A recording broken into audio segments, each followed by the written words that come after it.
All right.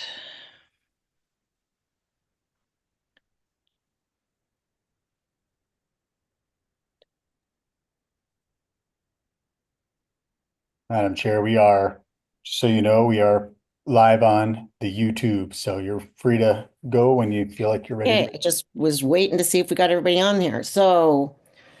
Welcome to our board meeting, general board meeting of the Northwest Regional ESD on March 12th, 2025 at 6 o'clock.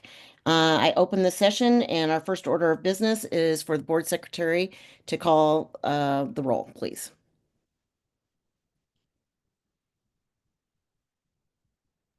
All right, there we go. Please unmute and state here if you are here. Becky Timchuk, Here. Chris Riley, Here. Dorian Russell, Here. Doug Doherty, Here. Ernest Stevens, Here. Maureen Wolf, Here. Michelle Graham. Oh, we may have, apologies. Miriam Meneses Rios, Here. Paul Jarrell, Here. and Michelle Graham. I believe she's coming in now. It's taking a moment.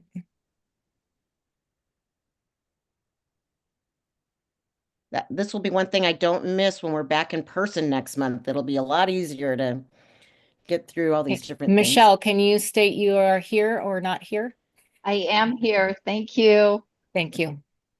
Okay, thank you for the roll call. And now for the land acknowledgement, the land upon which we stand, Indigenous land. We want to acknowledge that we gather as the Northwest Regional ESD on the traditional lands of the Chinook, Clatskanie, Clatsop, Nehalem, Kalapuya, Siletz, and Tillamook peoples, past and present, and honor with gratitude the land itself and the people who have stewarded it throughout the generations. And with that, are there any additions or revisions to our agenda? Madam Chair, we do have a revised personnel action report that was sent to the board. I just want to call attention to that change. Thank you very much. Board Chair, there is also a revised contract document as well.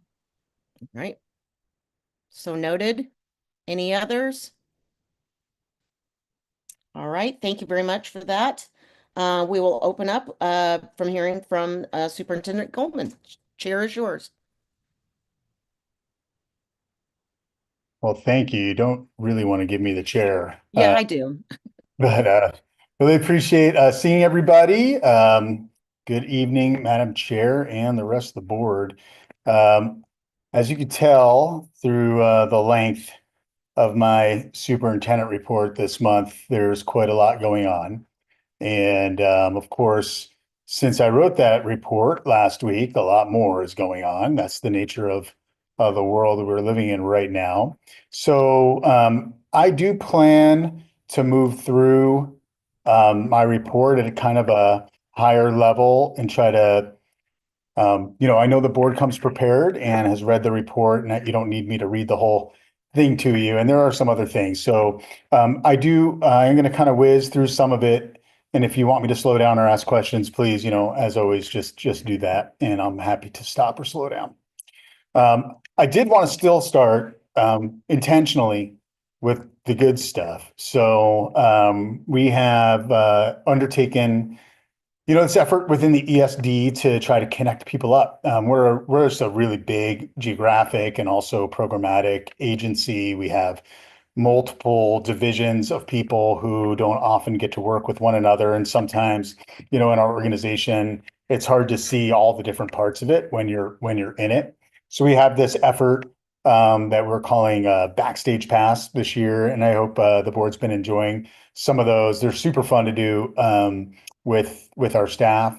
This last one was with our cybersecurity team, and it was really fun. It was funny. It's also scary. It's a scary subject when you think about privacy and all the things that can and often do go wrong in this particular part of the world.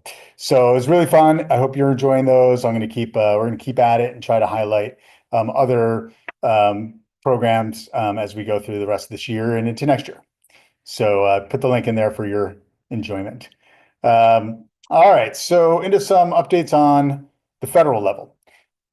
Last night, the Federal Department of Ed, as the board I'm sure is aware, announced sweeping layoffs in DC, and it's still too early to understand a lot of the specifics and how this will impact our work or our state's work or the work of educators across the country.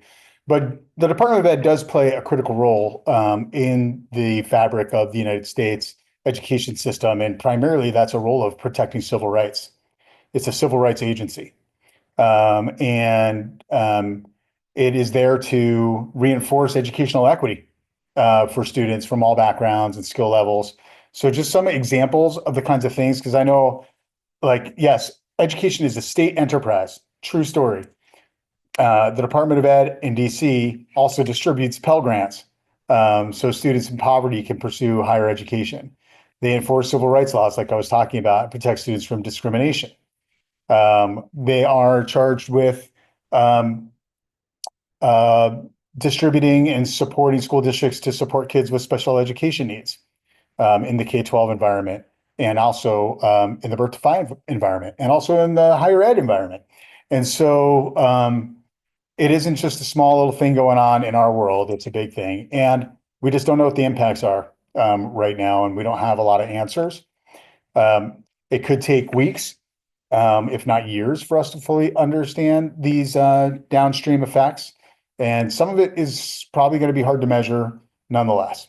So, for example, we have big questions right now about like the basics on federal resources for special education. Central component of what we do at the ESD, as the board knows. You know, we don't know how these funds are going to flow to states. We don't obviously know what the number will be, and we won't know that for a while because we're on a different budget cycle in the state than the federal government, but we don't know how the operation will work.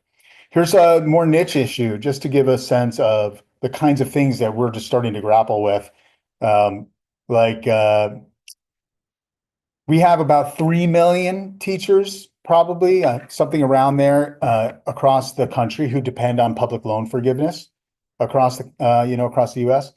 And a few days ago, the president signed an executive order that will end eligibility for public loan forgiveness for individuals who are employed by organizations who engage in quote unquote illegal activities, according to the White House's definitions, what that would be.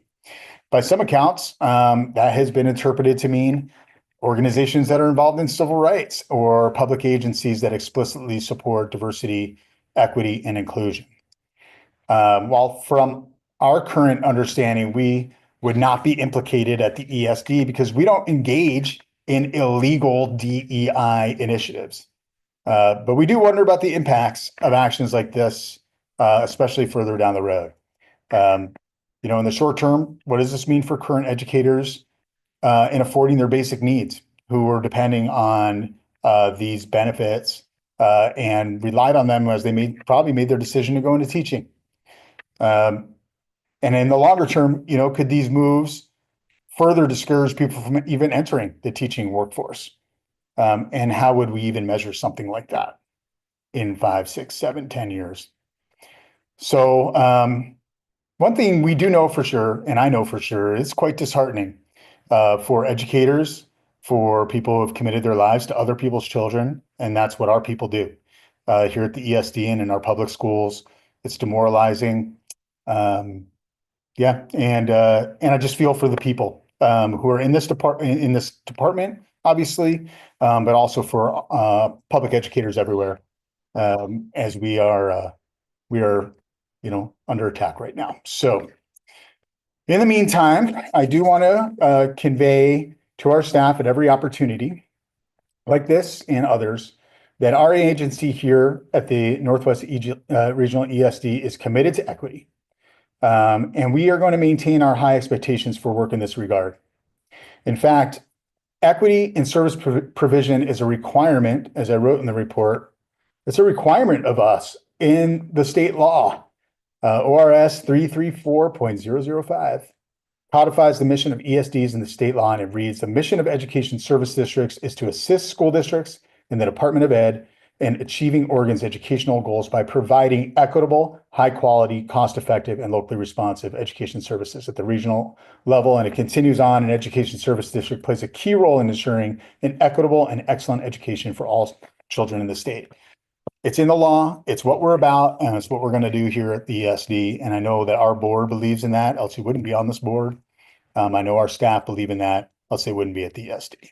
So we're going to keep up the good work that we do on behalf of kids, especially the kids who are furthest from opportunity in education systems. All right, enough of that. So we got a state revenue forecast. I wrote way too much about money in the forecast in the report. But what I do want to just point out as the top line here is that the Oregon economic outlook in this particular forecast, it's multiple forecasts in a row, continues to be very, very strong. We have nearly 20% of the state budget in reserves. The CAT tax, the other high point here that I want the board to know is the CAT tax projections.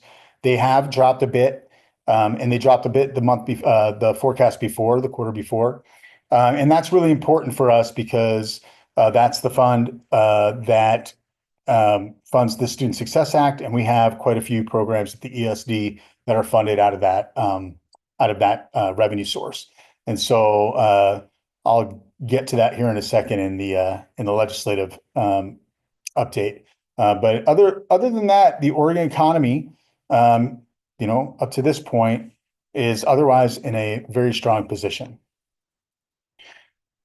Regarding what's going on in Salem, I mean, I could write a 10-page board report right now about all the things happening in Salem. There has been some movement since I wrote this report. I don't plan to read what's here in the report. But the things that are I want the board to be aware of right away is that the grants and aid budget and the state school fund are both scheduled for public hearings during the week of spring break. And so those are our two big opportunities for us to have voice and try to impact those two very major funding sources for the ESD and for our school districts. We're going to be leaning into that moment for our EIECSE and our regional inclusive services budgets. And that's been our priority this legislative session. It was our priority last legislative session as well. But there are also some other budgets that are covered in grants and aid, some of which were not treated well in the governor's recommended budget that we are going to need to also lean into. So that includes the Student Success Act Technical Assistance Grant. There's right now in the governor's budget, there's a call for a $7.5 million statewide reduction in the SSATA, and that is a major funding source for the work that we do with districts around accountability and the integrated guidance work. And another program that is due for a reduction is our school safety and prevention program that was relying on federal funds, and there is no plan to replace what we're losing on the federal side for that program. It's a really important body of work. We have a fantastic staff member here, Neha Herzog, who supports all 20 of our school districts with threat assessment, suicide prevention work, and is just a fantastic program. Literally was active today up in Columbia County, and it just doesn't make sense at a time like this where we have so much, student mental health and community mental health problems that would be cut. So we're going to have to focus on some things as well in those areas. We did send out a action alert today about these hearings to key communicators in the ESD. Another thing that has really taken up a lot of airspace in this last week, it has the whole session, but it really ramped up again this week, was this theme of accountability in Oregon's public education system. And I will just say a few things about this to the board. There is no doubt that we need a strong and predictable and reliable accountability system in the state of Oregon. I think this board knows my data passed, and there's no doubt that leaders in our superintendent seats and in districts and other parts of the education system believe in strong accountability systems that are again that are clear and predictable and that come with support when we're struggling.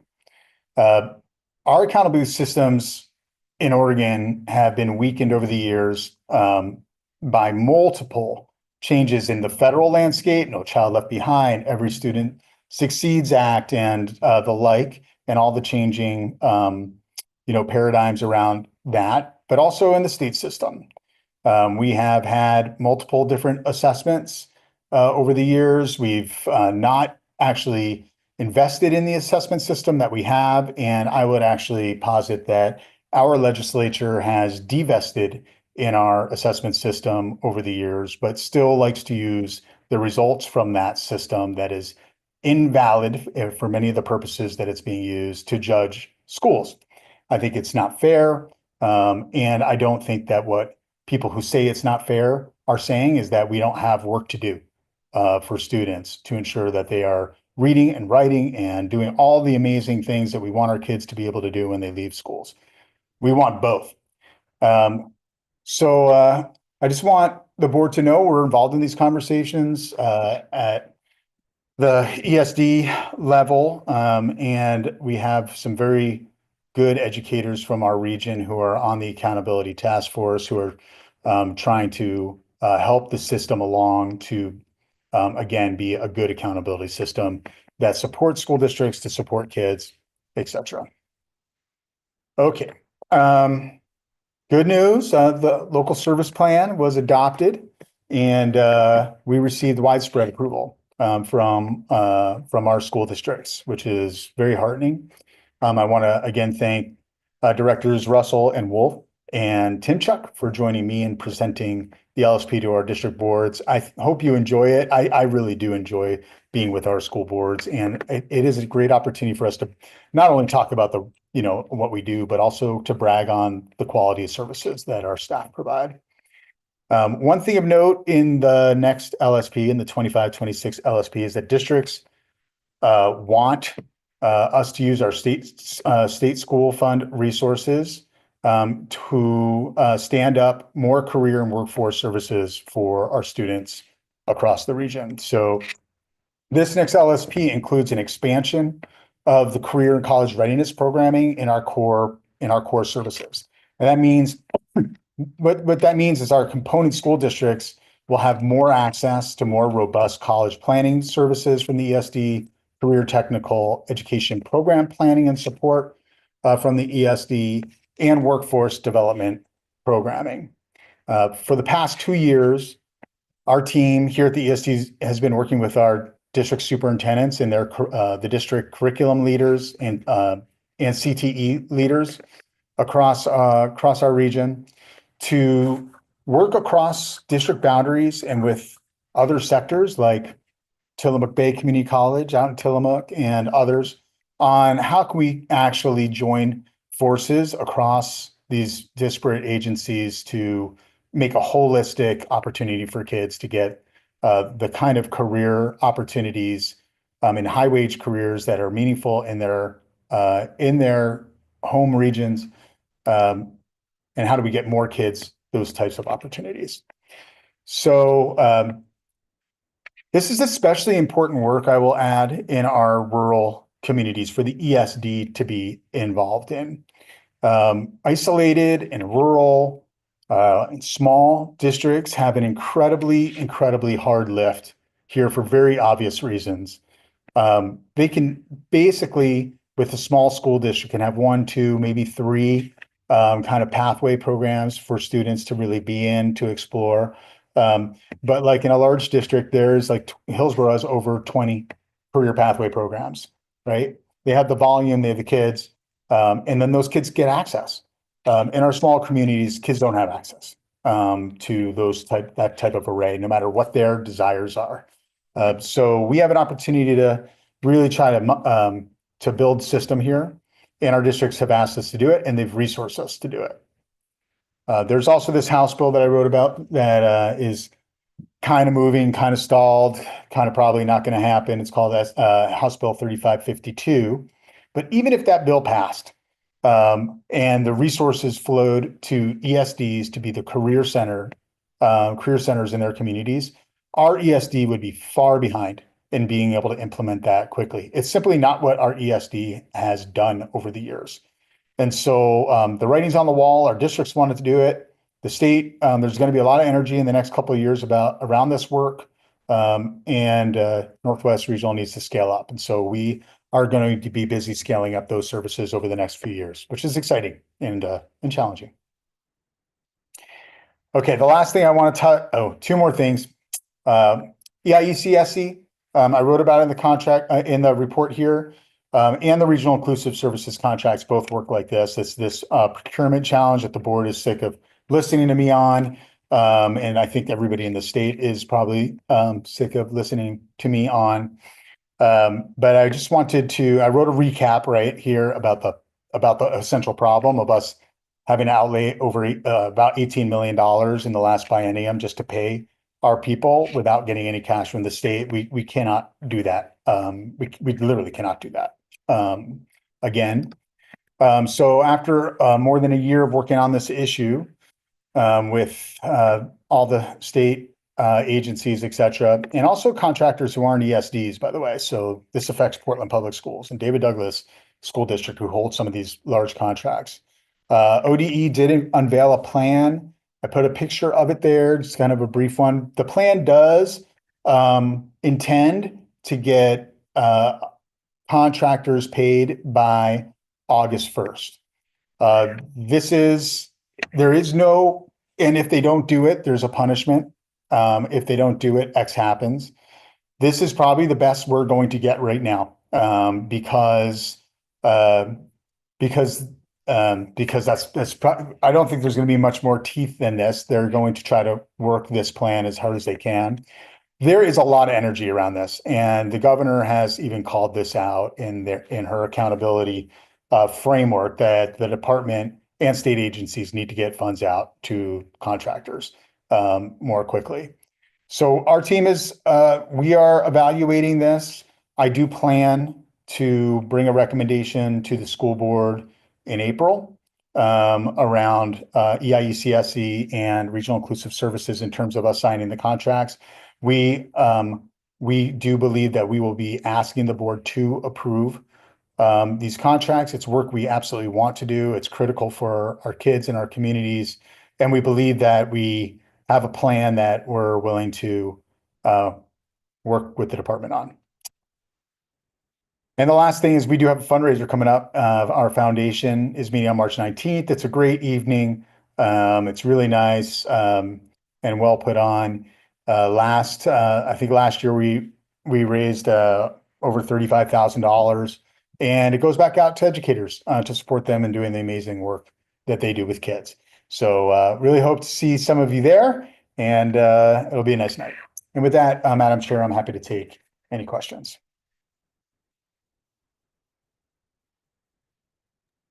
Any questions from board members about anything on the report? Okay, we'll move on to the next order of business, and that is recognition and good news. Kelsey, we need some good news.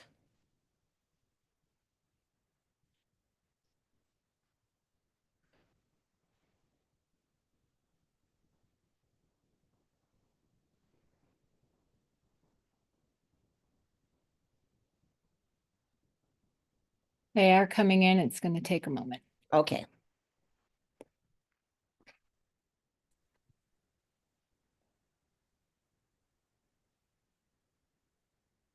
Good evening. Can you hear me okay? I have complex good news. Good evening, Chair and board members. I do want to start off before I get into introducing the parents that we have here with us tonight. I have to say that 10 minutes before this board meeting opened, I got an email from a mom telling me she had just submitted testimony to the EIECSE budget hearing. She has a son who was kicked out of 4 private childcares in 18 months. And it wasn't until she got connected to ECSE where she saw like 3 months in, she saw immediate progress for her child. She said it was the first time her child was loved outside of her home, which I was almost not going to tell this story because it makes me cry. But she was emailing me to ask me what else she can do to advocate for these services because they've been a lifeline for her. She wants more kids to have access to services like these, and that has been the story for a lot of parents I've talked to recently, that they navigate incredibly complex systems. It'd be easy for them to get burnout navigating for their own child, and yet we have a lot of momentum where they're stepping up and they're saying, what else can I do to advocate for these services, not only for my children but his peers or their peers. Parents have said they're intimidated by these systems, navigating understanding the legislative process.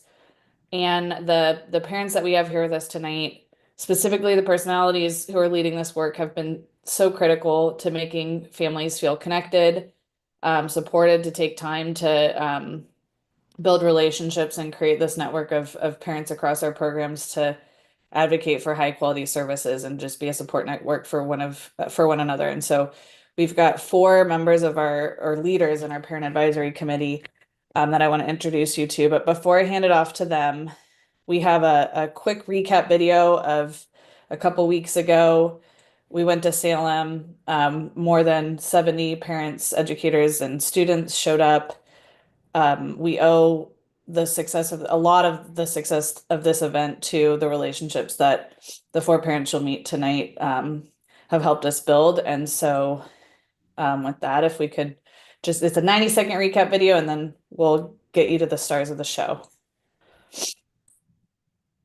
Today, we are speaking to a whole bunch of representatives. Our early intervention, early childhood special education has been significantly underfunded. I have a son, he's 4 years old. He is on the spectrum. We started receiving services when he was 2 years old. We're here hoping that we can get all the support for the program that can help more families. Being able to sign up for services through Northwest Regional not only helped our son grow and thrive, but there was also so many parent trainings and people we could go to ask questions, and the guidance that was provided just really helped us feel less alone. My son was nonverbal for a couple of years. Without early intervention, I'm not sure we would have got him to where he is now, where he's able to thrive and he's able to be in a class with his peers. They were there when nobody else was. We were told this morning that the forecast for the budget is $24 million in shortfall. This is extremely disappointing and devastating to development. Last summer, when Levi was 2.5, he was transferred to the 3-year-old program and up within early intervention services called ECSE, and our services have dramatically lessened since then. 2 times a month for 30 minutes is not enough, but that's all we can do because our caseloads are too high. And I know that because I work here. You're seeing all these kids who are in the services right now, and knowing that these representatives are seeing those faces, I'm hopeful that someone will finally hear it because these are our babies. These services cannot continue to be cut, and if they are, the results will be detrimental to our most vulnerable populations at the most critical time in their lives for development.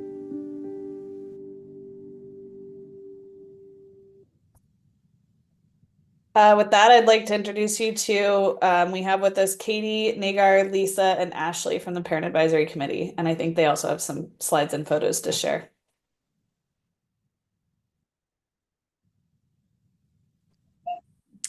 Thank you so much, Madam Chair, Board, Superintendent Goldman, for having us tonight. This is a privilege. I really value all of the updates you gave earlier. I even learned a lot of new things, like your mental health side of ESD services, which is very interesting to me. I hoped that we get to keep those. I am Lisa Bassatina. I use she, her pronouns. I am the PAC chair of our Parent Advisory Committee that was founded through the Northwest Regional ESD. We are in our 2nd year of meeting once a month in the evenings. and we do a lot of bonding through shared experiences about our kiddos. Our kiddos range in age from 3 years old all the way upward to 12 years old. We are always looking for more and new parents who receive ESD services to join our PAC. Please spread the word. But I'd like to begin tonight by sharing our PAC grounding statement with you all, which is something we kind of put together over the last year and a half here. Our intention is to foster a robust presence of diversity, equity, and inclusion of and for all ESD parents and caregivers. Our purpose is to collaborate through the value of parent and self-driven advocacy as we navigate involvement and ongoing engagement in an inclusive and safe space for all. We share in what we want are measurable and healthy outcomes for our children. In our meetings, we value diversity, we advance equity, and we demonstrate inclusion. We are a community, we are a cultivated environment formed on human values, trust, and creative courage. We invest in relationships with intention, especially cross difference. We are parents and caregivers faced with extraordinary circumstances and absolutely extraordinary children. And with that, I'm going to pass it over to Nagar, another PAC parent, to introduce herself. Thank you, Lisa. Thank you, everyone, for having us tonight. I'm Nagar Varagan, and I have a 4-year-old daughter with congenital muscular dystrophy. And I have been using early intervention and your services since my daughter was 7 months old in the height of COVID. And it's been so invaluable to me to have the guidance and support and compassion of your staff.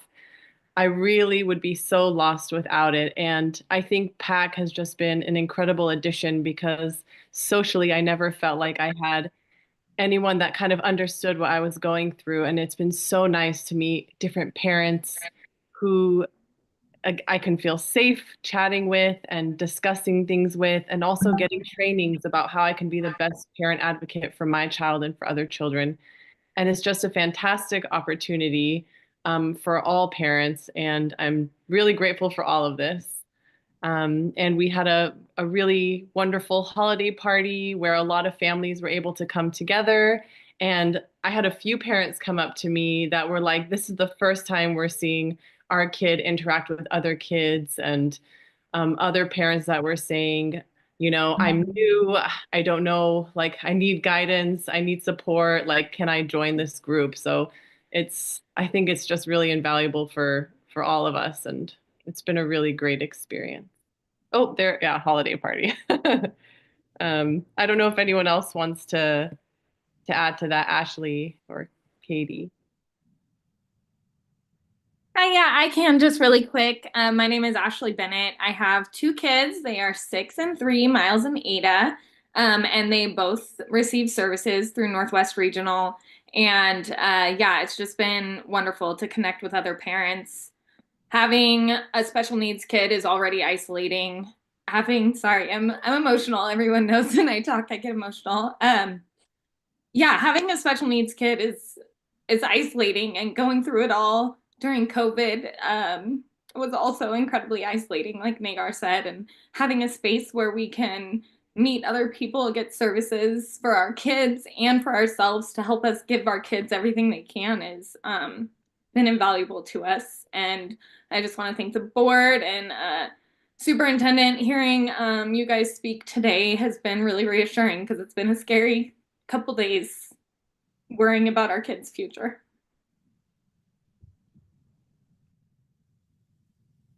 Hi, everyone. My name's Katie Porter. I've been on the PAC now for a little less than a year. I have a 3-year-old who was diagnosed with autism when he was about 2.5.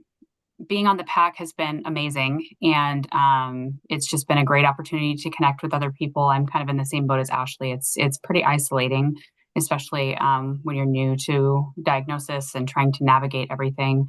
I was down in Salem with the other ladies a couple weeks ago, and kind of my testimony kind of laid in the fact of the early intervention services really was that that bridge with medical services, because, when you first get a diagnosis, you're sent out all these referrals for services, but you're put on wait lists for speech pathology and for OT and for PT, but you're just sitting on wait lists. You don't have anything to fill that gap. And that's what early intervention was for me. It really filled that gap, and they were able to just jump right in and really start providing those services. And I don't know where my son Levi and I would be today if I didn't have those early intervention services. Some of the wait lists that we were put on, we're still waiting on.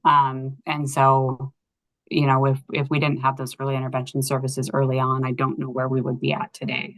So it's just so invaluable for his development, for my development as a single mom and trying to kind of navigate everything. It's just been amazing. So I thank you, board, for listening to us, and thanks for giving us the opportunity to share our stories with the legislature.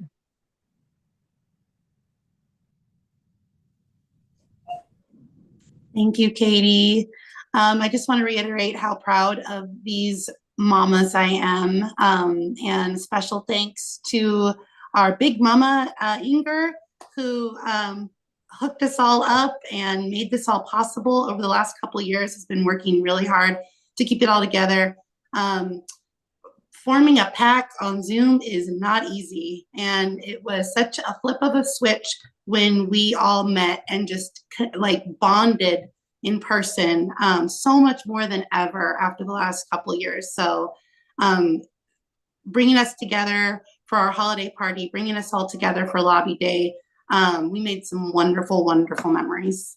And I just want to reiterate what Katie said about early intervention services. So my daughter was born deaf and hard of hearing, has been receiving regional services since she was 6 months old. So we have been through the gamut with all of these different sectors that you guys provide. And I don't know where we would be today without each of those sectors affecting not only my daughter, but now I'm going to cry, everybody in the entire family. And when I left Senator Solomon's office, the last thing I said was, regional inclusive services is not just regional, it's generational, because they were there for me as a mom. They were there for my younger daughter to, provide feedback about her development as well as we went on through the services, and trained the whole family on how to communicate with my daughter who has disabilities. So the services go far beyond what they describe on paper, and they will always live in my heart. So we want to say thanks.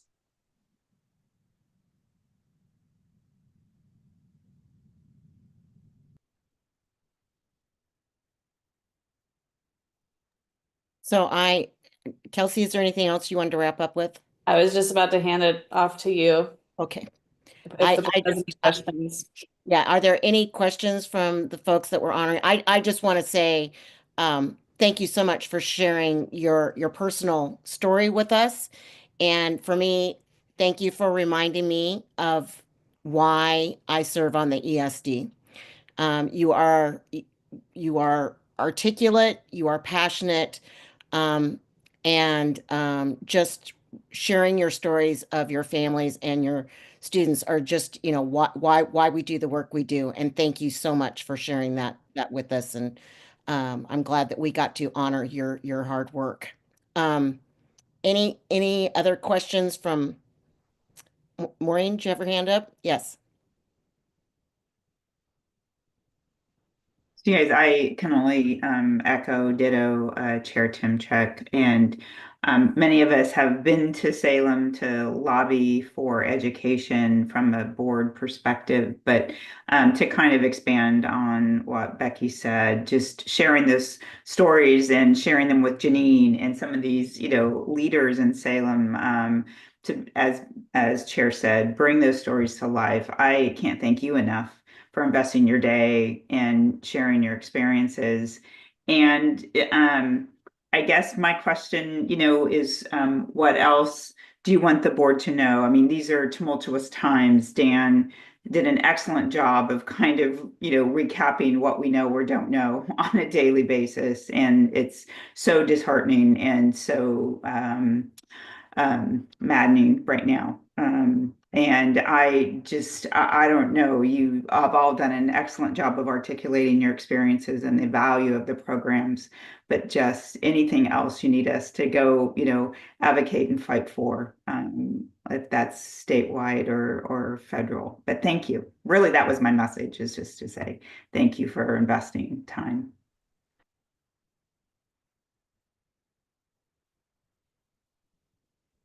Doug? Thank you.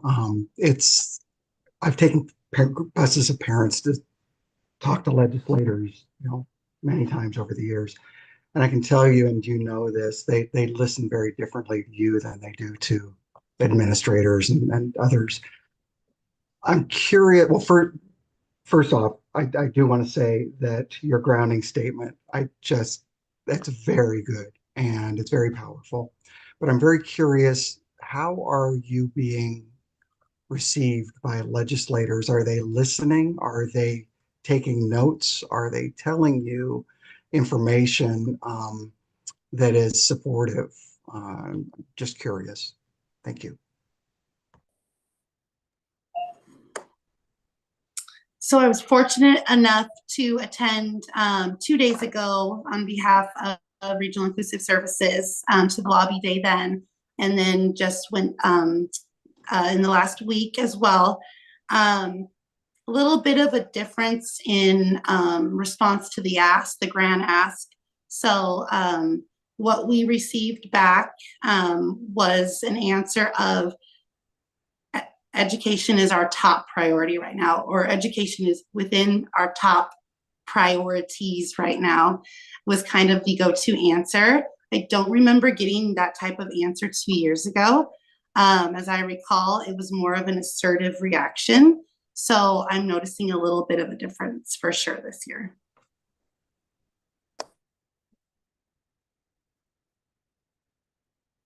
All right, board, any other questions before we let these Superintendent?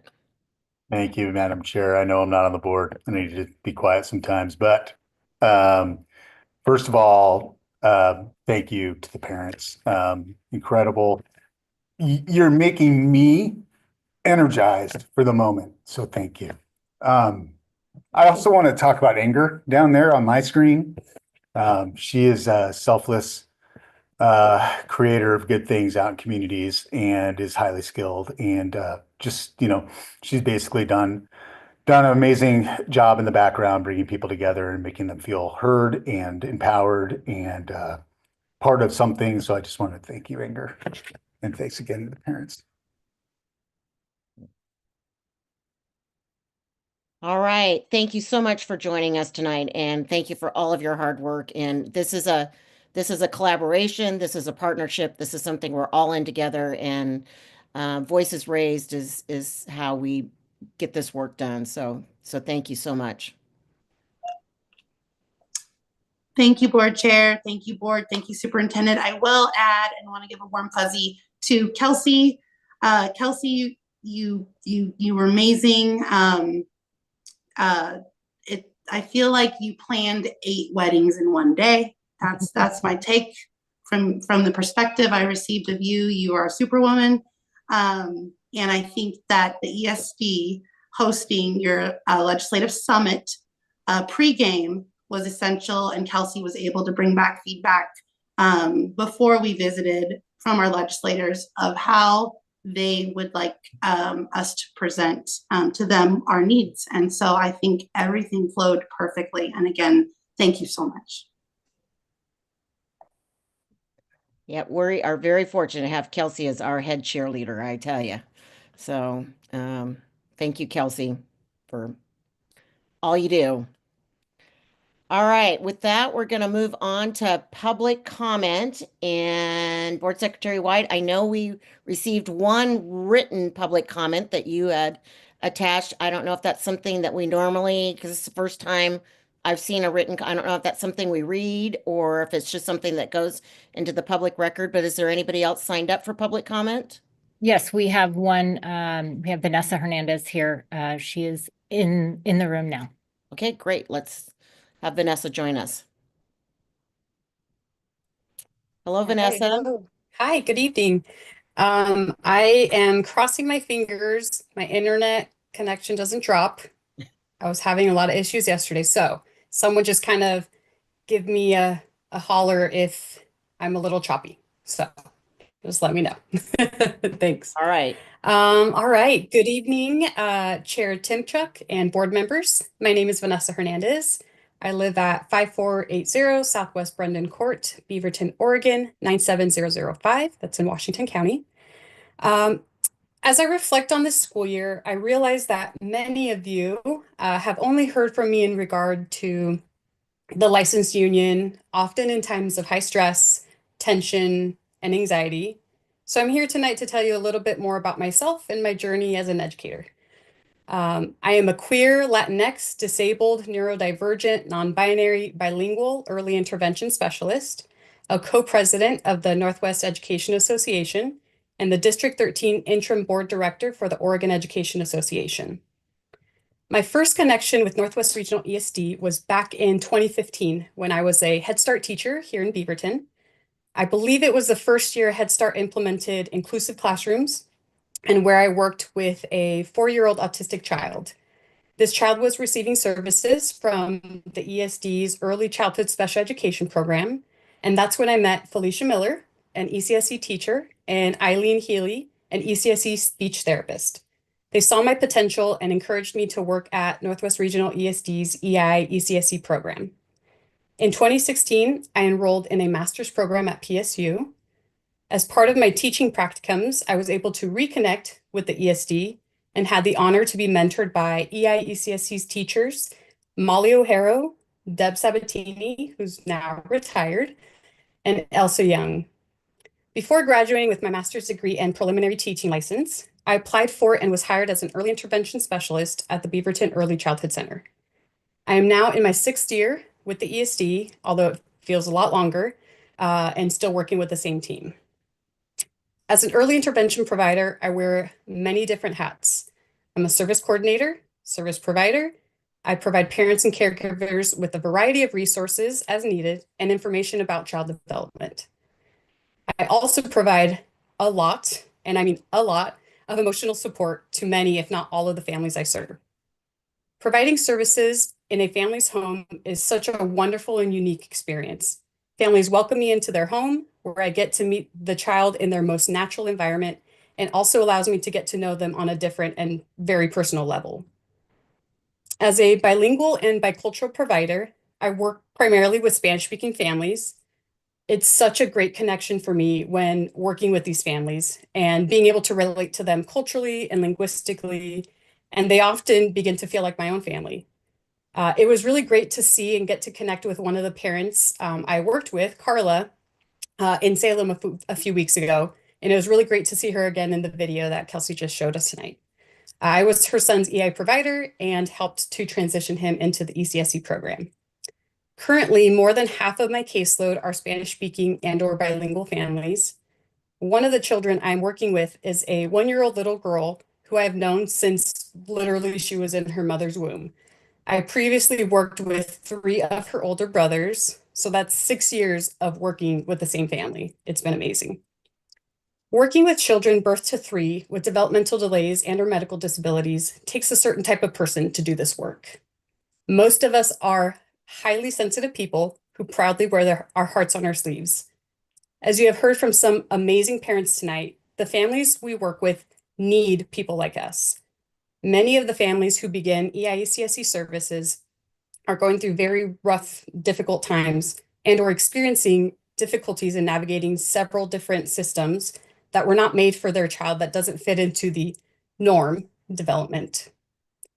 In my 6 years here at the ESD, I have made some amazing connections with some of the most loving, caring, compassionate, supportive, and extremely dedicated educators.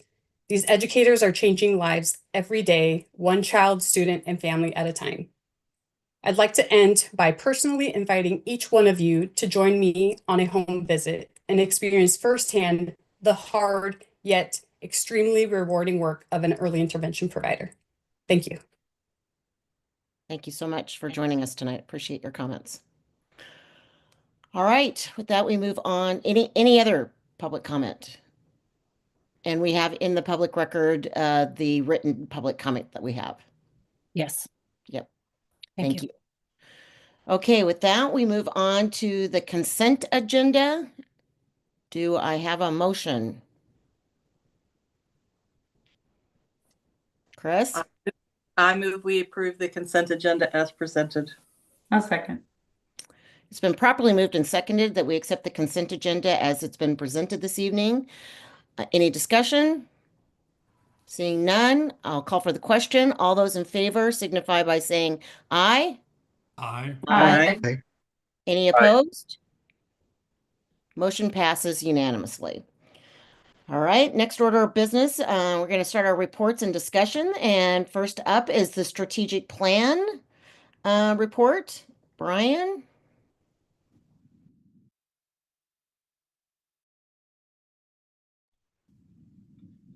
Good evening, Madam Chair and members of the board. Am I on?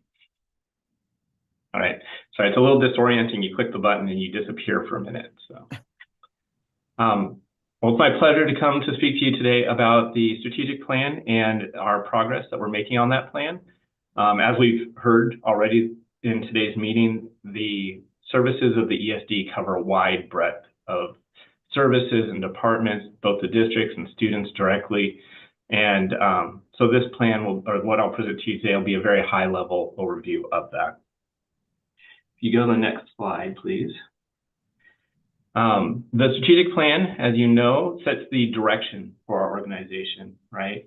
It sets a vision that every student in our region is educated and equipped to fulfill their community. I can't remember the exact words. I stumbled on it.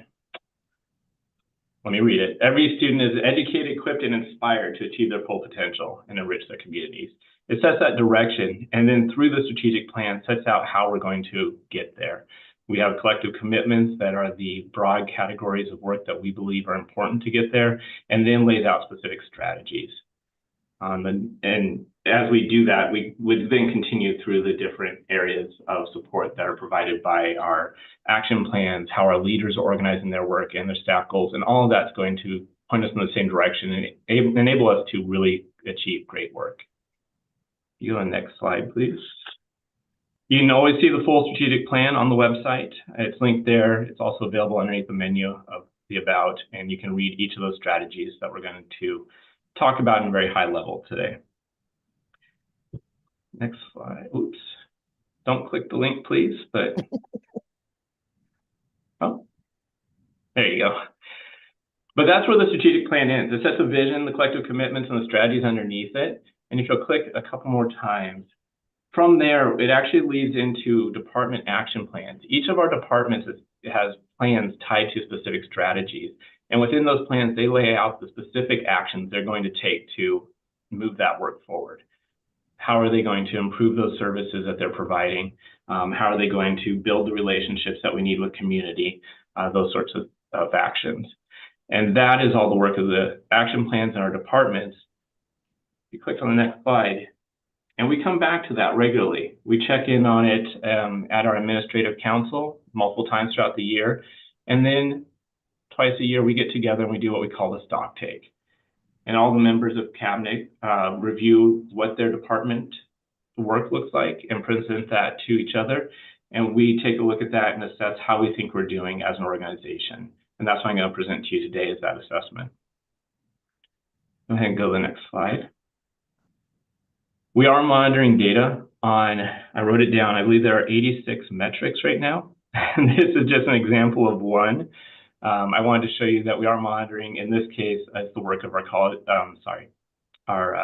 child resource and referral team. They're looking to expand the opportunities for students to have preschool services in Clatsop, Columbia, and Tillamook counties. And so we monitor this every quarter. What is the opportunities that are available, and they're looking to expand those. similar detail is available on all the different metrics that we are monitoring, about 86 of them in total. But when we come together for the stock take, we're reviewing all of those metrics, and we are taking a look at what is the quality of our planning and the work that we put into making those things happen. What is our capacity to move that work forward? And specifically, what is the evidence that we're having progress? And we evaluate each one of those strategies in those three areas, and then they look at the overall collective commitment and say, what is our overall likelihood of success for this collective commitment? I want to share with you that framework that we use. And on the next page is, going advanced. Oh, we have some arrows already, but this is where we currently are, how we're rating ourselves. The green being the good likelihood of success and good planning, good capacity, good evidence. The yellow is being that we have some mixed results. The orange is a problematic area where we need to focus more attention. If you'll click one more time, I wanted to give the board an example of the change that we've seen since the last time that we did this review in June of last year. I just wanted you to know that those green arrows where they are pointed upward, those are places that have improved, and we do have some places where we've seen some, I don't know if it's step backwards, but we're refocusing our efforts. Go ahead and go to the next slide. This is what it's looked like over time, just our overall likelihood of success. When we started doing these stock takes in Q4 of 21-22, you can see where we were. We had quite a few areas where we were concerned that we weren't going to be able to fulfill our promises. And with focus and attention to the specific strategies in there, we've changed that over time, and we're seeing progress. I wanted to share that with you. On the next slide, please, let's talk a little bit about some of the successes that we saw this go around. Collective commitment 2 is primarily, it's create culturally sustaining learning environments and ensure each student is safe, known, and connected. This is primarily the work of our MTSS work with our SEL schools, our schools that provide services to students with social and emotional learning needs, as well as our EI-ECSC services, and how we are supporting that work in our component districts. This space, you'll find a lot of our professional development is focused around enabling educators to use data and to target student needs. And we're seeing a lot of success and progress in there.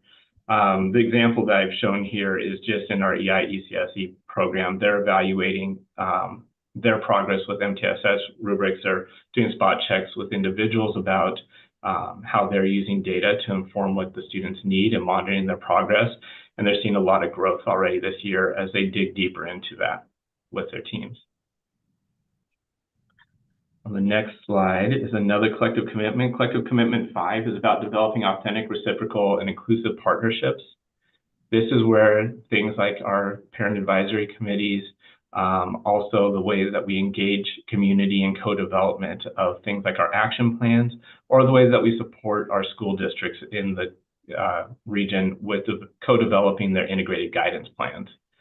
We're seeing a lot of intentionality within our departments in the way that they're connecting with the people that they're serving, as well as our school districts almost universally are using the tools and resources provided in this community partnership toolkit around empathy interviews, story circles, and building those connections with families.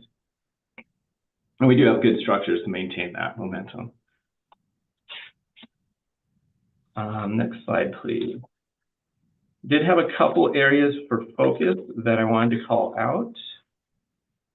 So if you'll go to the next slide, collective commitment 1, cultivate anti-racism, multicultural, and diverse racial perspectives in program design, continuous improvement, and decision-making.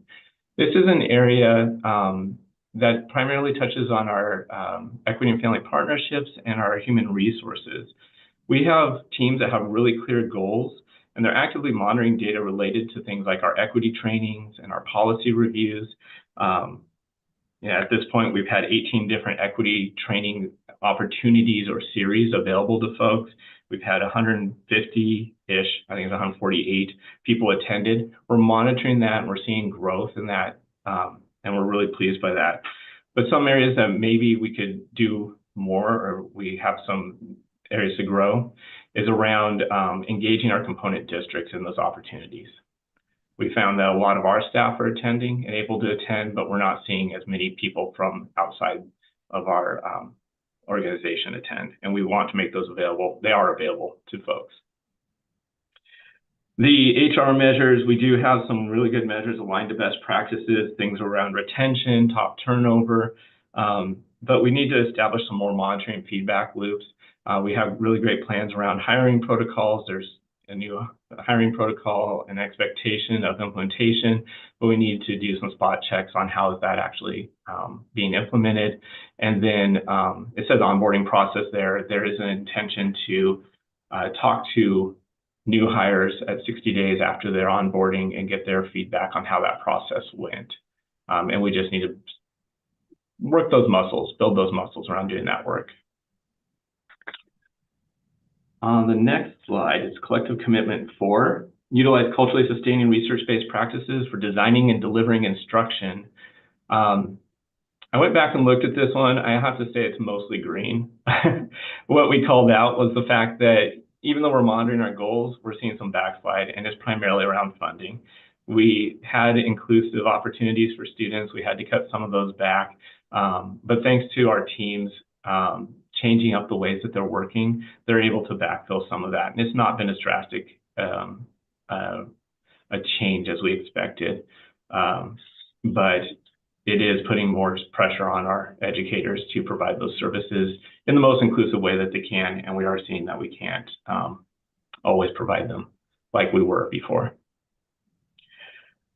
We also have in our SEL schools some PLCs, and then with our culturally sustaining practices, PLCs, professional learning communities, which are getting off the ground. They are currently in training, learning about different ways of developing their common formative assessments and starting to do that work. But it's just in its early stages. So there's still some focus that needs to happen there. And then the culturally sustaining practices work is around embedding that into the training and resources that we provide to our school districts so that they're hearing consistent messages in how we are approaching culturally sustaining practices, regardless of which services they're interfacing with. All right, one last one, I believe, evidence across all the commitments. We have got a lot of student-focused goals, and we have now this year really focused on what we call implementation or process goals. So if we're going to actually have impact on students, what is it that we are teaching educators to do so that they can have that impact on students? And many of our teams have now developed specific criteria, the best practices that they are training around, the things that they're hoping to develop for educators. And we're working on collecting baseline data for that. So there's still some work to be done there before we can really measure the impact of those. And we also, as I mentioned, there's 86 different metrics at this point. We need to work on ways that we can streamline that. It was an 8-hour stock take. I was exhausted by the end of the day. I think the cabinet was exhausted by the end of the day, and we just need to find better ways of moving through that in an efficient manner. The last piece I put down here is just using the data to inform more of our decisions. If we are looking at the practices we want to develop and we're seeing ways that people need to develop, we need to use that to further inform how we're providing services to them. And we're getting there. As I mentioned, we're starting to develop that process, but it's not a part of our practice yet to look that diagnostically at the services that we're providing, say, to an educator in Beaverton and the progress that educator or school is making. And one last slide, I believe. which is just to say that the strategic plan is an ongoing, breathing, living document, and a lot of the work that we do aligns to it. And so your board agendas are packed full of updates about strategic plan strategies throughout the year. Just want to call that out, that they're there and you will see them come up regularly. And with that, if you have any questions for me, I would be happy to field those. Board members, any questions?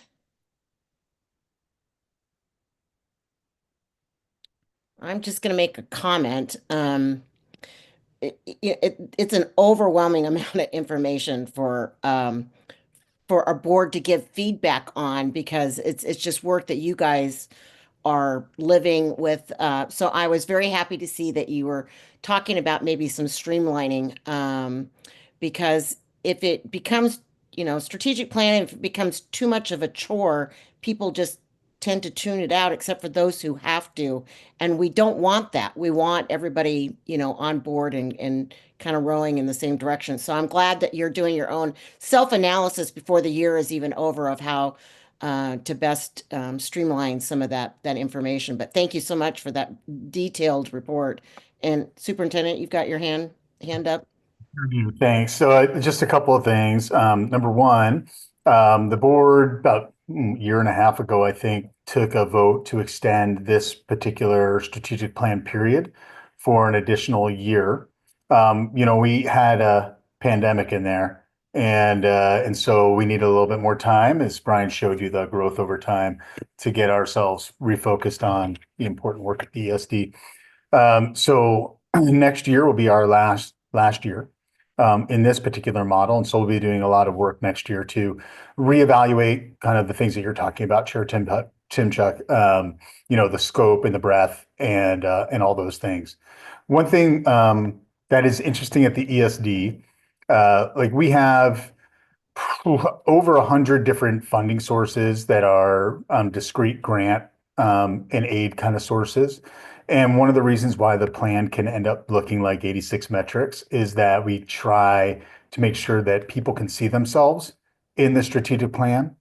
And that also can do the strategic work that's positive, and it can also have a resulting negative consequence too, which is it's so wide and that it's no longer strategic, right? It's no longer strategic.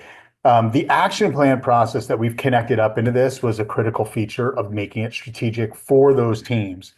And so part of the thing we'll have to work ourselves through next year as a board, because it will be really your strategic plan. We'll obviously lead the work, but is that focus versus having everybody see themselves in the plan. And I think those will be tricky, but also exciting conversations about the ESD strategic work. So.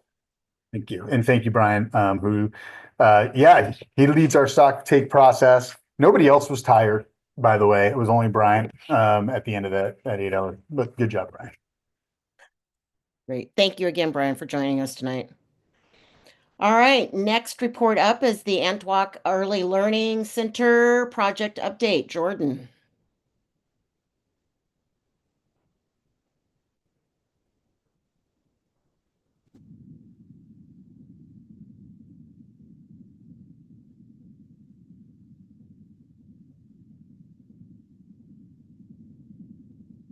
Hey, Jordan, we can hear you. Hi, this is Luke Harkness. Here we go. Go ahead, Jordan. Can you hear me now? Yep. So thank you, Chair Timchuk.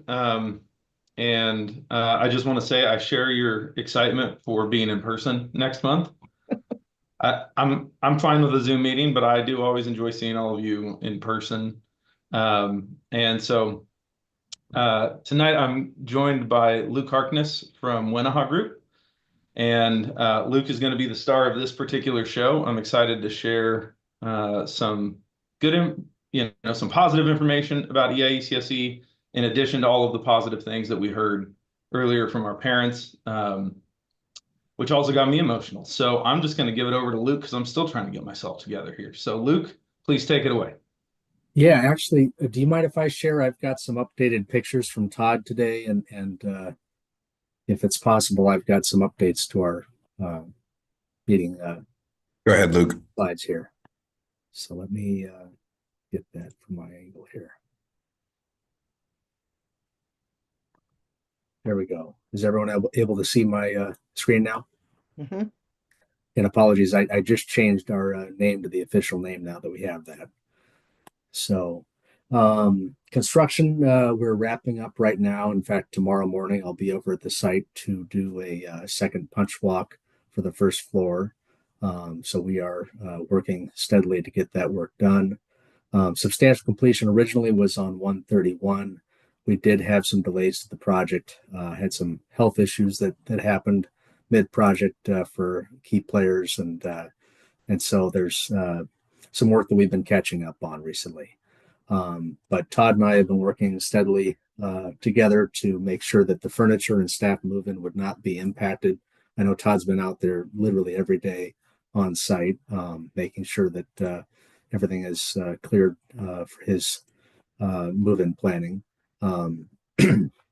Right now, this week, we've been doing final inspections, and we are trying to get that temporary certificate of occupancy. We expect to have that before staff would be ready to move in. Activities on site include drywall and paint repairs, wrapping up drop-in ceilings, lighting controls, electrical and plumbing finishes, HVAC startup. So that's what you can see right here is actually the testing and balancing activities that are happening there. This is a picture of us doing a punch walk this past week. So lots of activities still going on, but the place is looking a lot cleaner. We've got cleaning crews all over the place getting the space ready. Here's what the exterior looked like recently. We'll expect to have, excuse me, turf going in April. We were able to get Jordan was able to find a really good deal for playground install. And so we ended up going with a different contractor, and they're providing turf and the playground that you see here. So that turf will be going in shortly. And we recently had striping done. This striping allows us to get that occupancy to make sure we have our ADA compliance. But Todd is working to have the parking lot recoated this summer and then restriped. This is recently our new water meter install, which is now covered by a box. So we had to replace the water meter and upsize the water for all the new fixtures we've added to the building. Activities as far as closeout, inline, our contractors working on closeout documentation, preparing maintenance training for Todd and the rest of the team.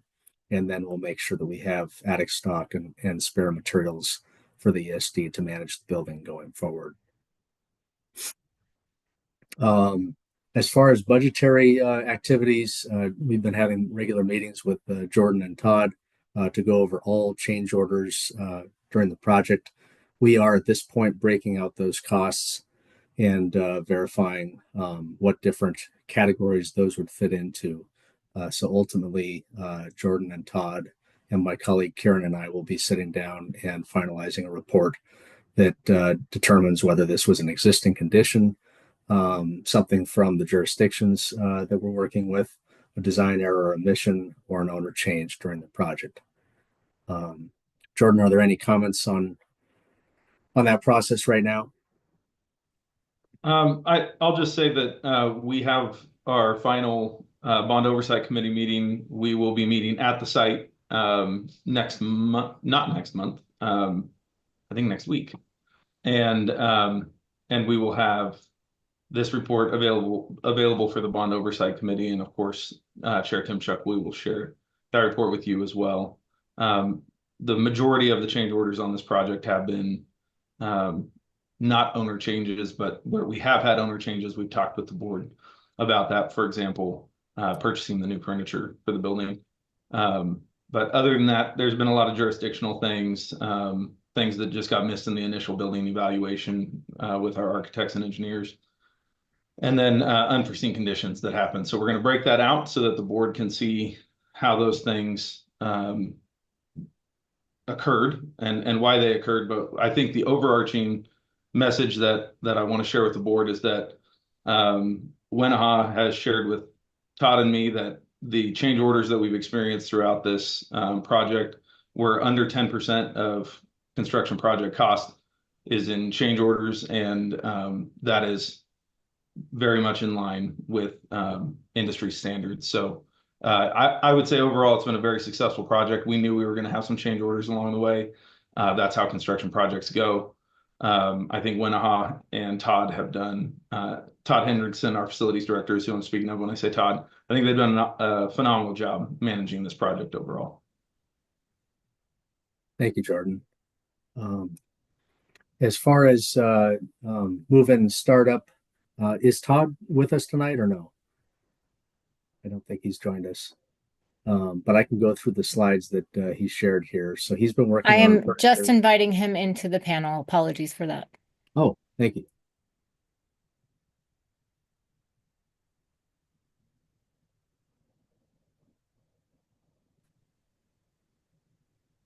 I'm here. Here all along. Thank you. Todd, do you want to take us through the furniture and move-in slides? Certainly, yeah. There was that little break in time there, and I lost myself.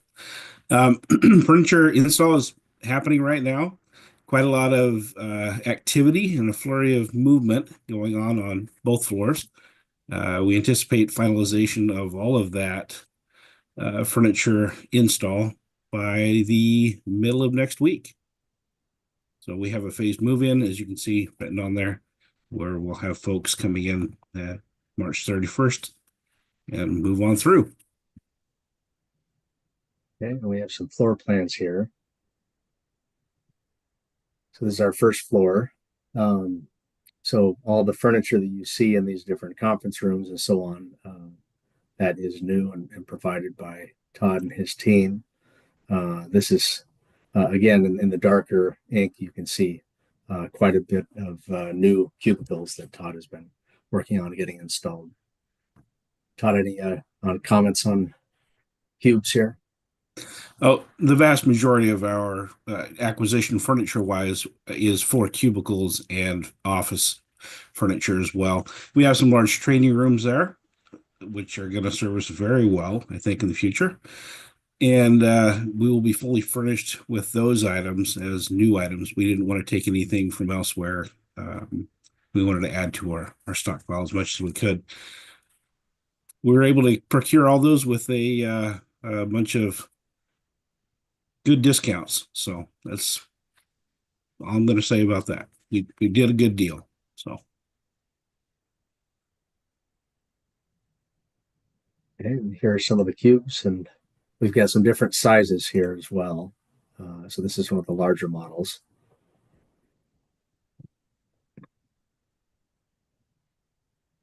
And then here are some recent pictures. Now this is from the last couple weeks, but this is as we've been wrapping up the project, carpet in.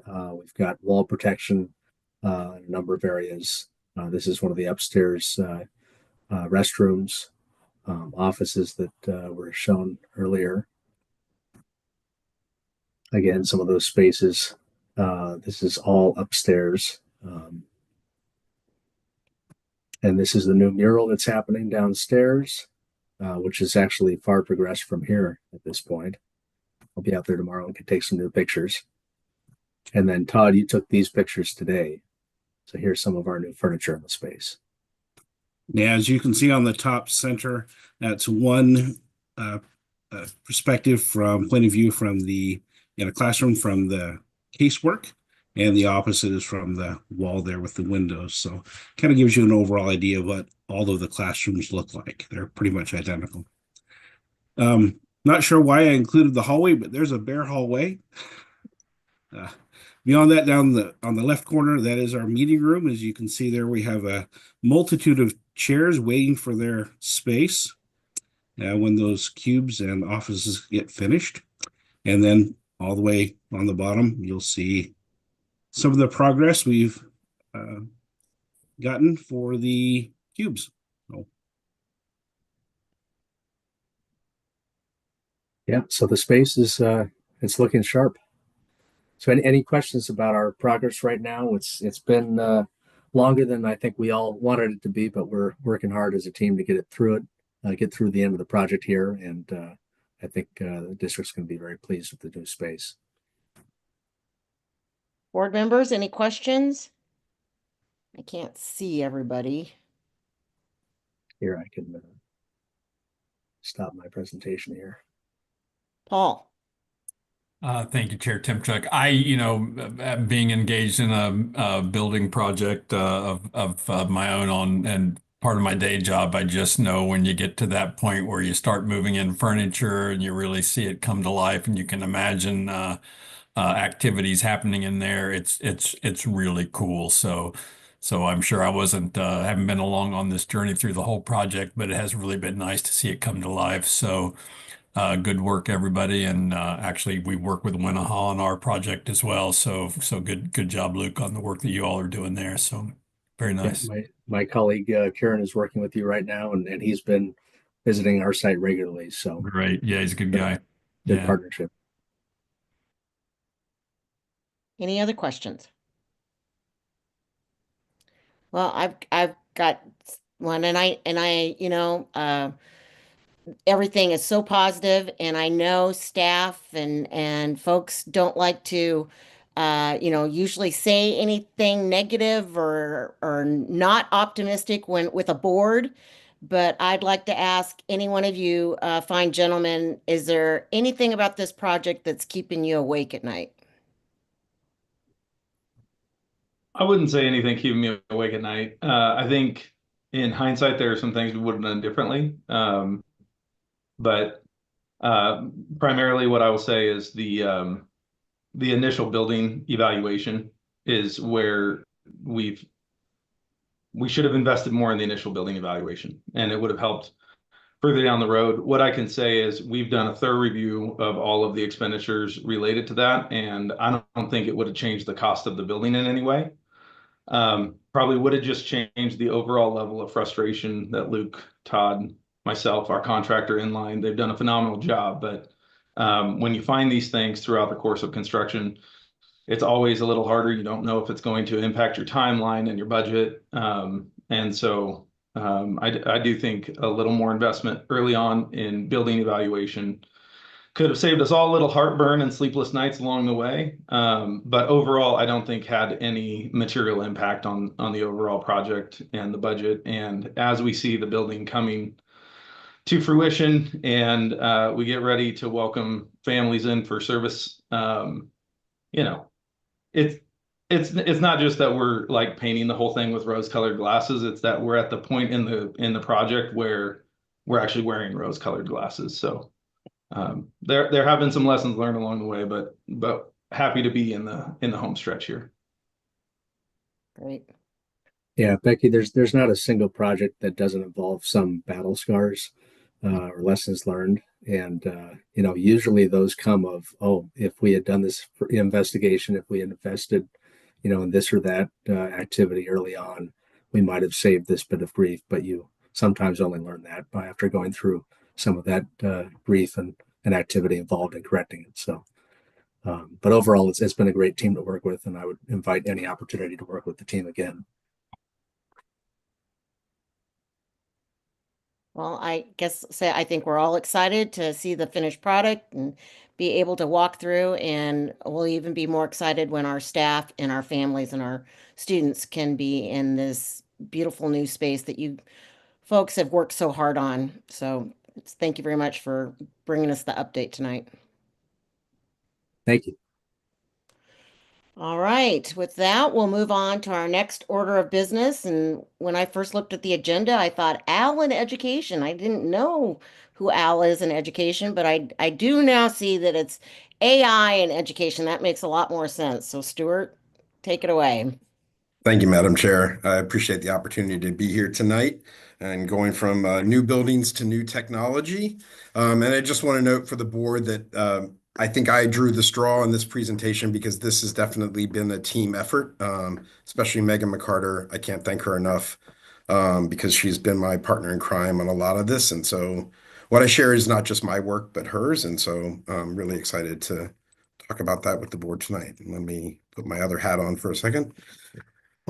So I'd like to just talk for a minute about where AI is headed, because I think when it first came out, there was a lot of discussion, especially around 2022, 2023, around, how real is this technology? Is this just a marketing hype? And there's definitely been a lot of hype. And so I included the hype cycle here from Gartner, which is a wonderful business graph for tech types. So we watch Gartner pretty closely for what's happening in the world.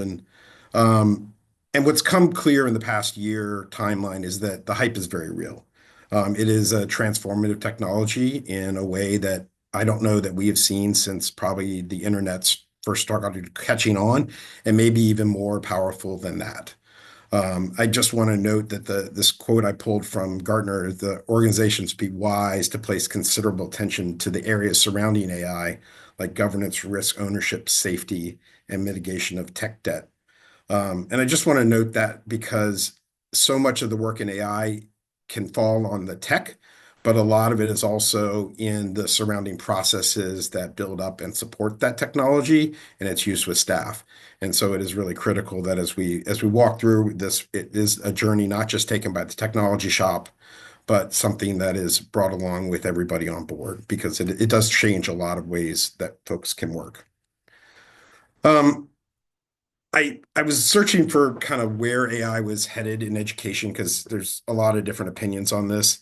And I came across this one from the World Economic Forum. And I was really, as I parsed through it and read the exact summary, I was really struck by how much the four pillars that the report holds up as the kind of summary learnings from this massive document that was shared out in last April parallels our own experience as we've been working through this over the past year, in that it really does make a transformative technology for teachers to gain efficiency in their work processes, whether that be forms or emails or what have you of their day to day, and allow them to focus more times on kids. To borrow from G. Bundy, who's also on our AI team, it really does require schools to make lessons more resilient, and how we go about assessing kids more resilient in the age of AI, because the technology is in a way does away with a lot of traditional rote learning methods that have been anchoring schools for a long time. They're not preferred methods always, but they tend to be there. It also it's imperative on us to support AI and development of kids, and because this will be the technology of their future lives. And so I was really glad to see that in there. And finally, I think most immediately is just the ability for AI to allow teachers to finally personalize content in a way that we've talked about for, I don't know, my entire career in K-12 as a goal, but allows them to really do it at scale, because they have the time freed up to do that, and with the tools and the technology to really customize how a kid who loves football can relate to a math lesson, because AI can help write the lesson plan that connects those two things for teachers in a way that they would never have time to do for 25 to 30 kids in a classroom. So bringing it back local, last year we kicked off our process on AI and launched this big multi-ESD conference in partnership with the University of Portland called AI Empowered EDU. It was a really, really amazing conference. I cannot remember if any of you were able to join us. It's been a year, but it came off very well done for something we put together in about a 4-month span. It really shows what you can do when you put really smart people in the room together with a goal, even across agencies, and see what we can do as a shared group. It is a regional collaborative effort. Clackamas ESD, Multnomah ESD, and Northwest Regional ESD have all contributed resources in people and thought leadership to bring not just our conference, but the whole AI curriculum and procession forward, which I'm about to share with you here, forward. And so that includes everybody from assistant superintendents to chief academic officers to AI ed tech folks. It's a real, and CIOs. And so it is a real diverse group that is powering our efforts as a region.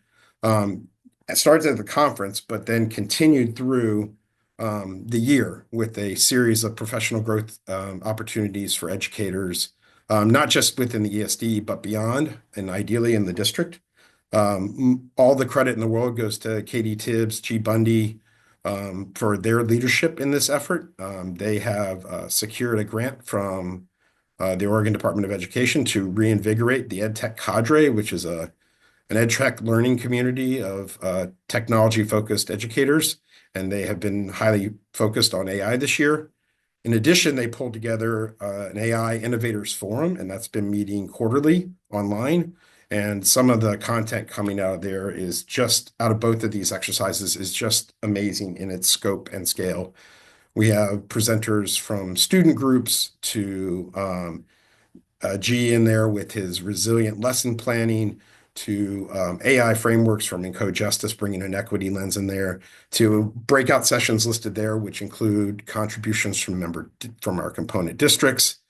And as you can see by the survey results there, you can see we're even capturing in the sessions feedback from educators about their experience, what they're nervous about, what they're hopeful for, to help guide the sessions and the future planning. So G and Katie have done amazing work to make this a really thoughtful, engaging experience for educators, where tech would probably be a little bit more like, here's how you use it, let's show you, and go from there. But with their education background, it's been really impressive to watch. Excuse me. Additionally, Megan and I largely have been bringing this in-house for our teams. This included a kickoff at our in-service. We did 2 big AI and equity training sessions for any staff member who wanted to join us, and we had packed rooms both times. It was great to see and get folks a lot of their first taste into AI tools like ChatGPT. And then additionally, we've been following that up with various trainings, both connecting with our superintendents and with our new administrators, which is a group that meets after our admins meeting.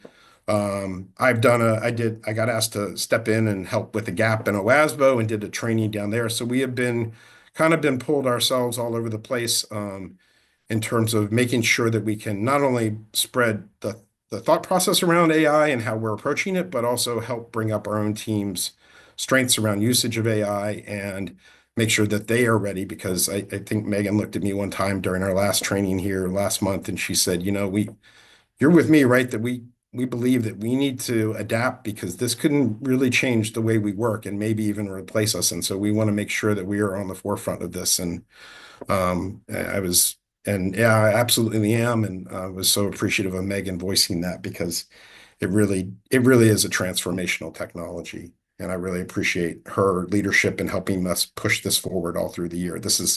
A lot of this is her scope and sequence.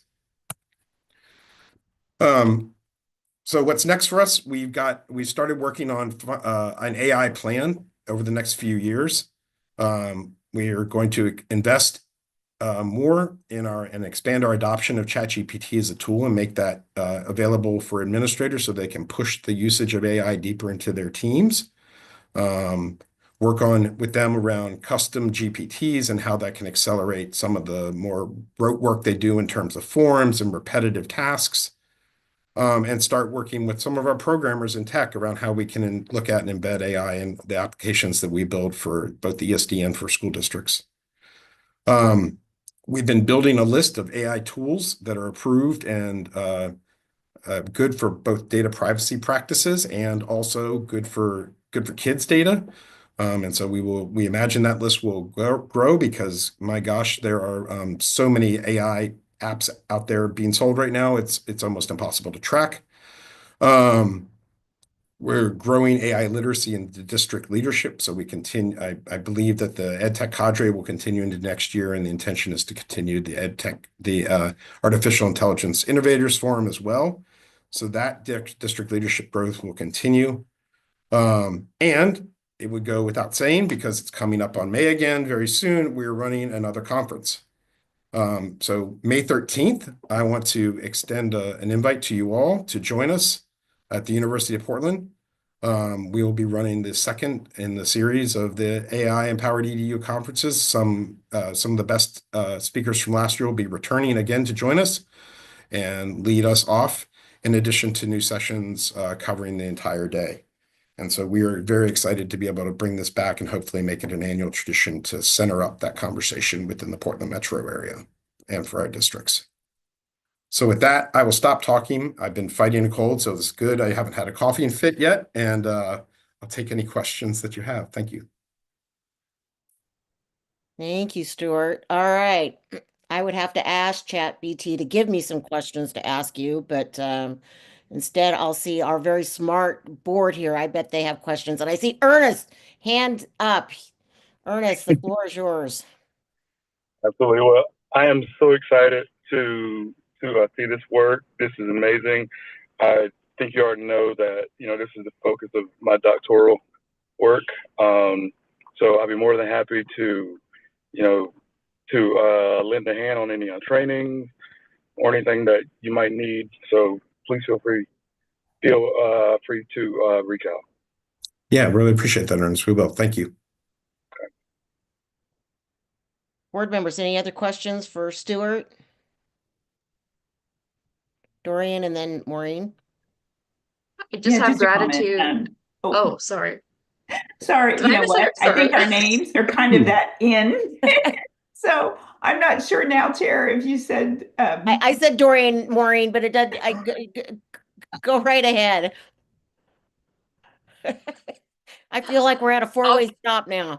I'll be super, super brief. I was going to say, as somebody not like Ernest, I am not AI literate. I was going to ask for resources, so I'm really excited to be invited to the conference, and I just wanted to express gratitude because I think decision makers need to get up to date on this technology, and I am not. So just thank you for the presentation, and I will be attending the conference. Thank you. Yeah, and as a follow-up, I attended last year, wasn't able to go all day, sure, but it was an outstanding conference. I think the two sessions that I recall is a conversation around district policies and AI and really trying to, kind of get a handle on what that means for districts. And then the other one was a professor from University of Portland who I think considers himself a provocateur. And I looked at my phone because I downloaded the app for Pi. And really about how that intervention comes part of our personal life and having this kind of third person, if you will, in your life. And it was fascinating. So I really encourage board members to attend if they can. Great. All right. Any other?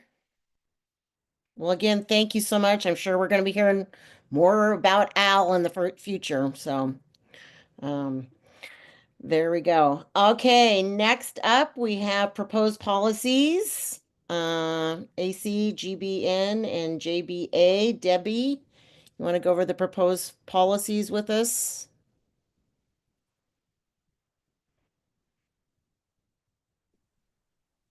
Good evening, Board of Directors. And yes, some of these you have seen before. You saw them in January. And as I put in the board report, and I believe I mentioned to the board the last time that with some of the federal orders and things that have happened, and certainly probably the most impactful one is really around Title IX, and the change in August created a set of new Title IX rules that impacted what would be policies.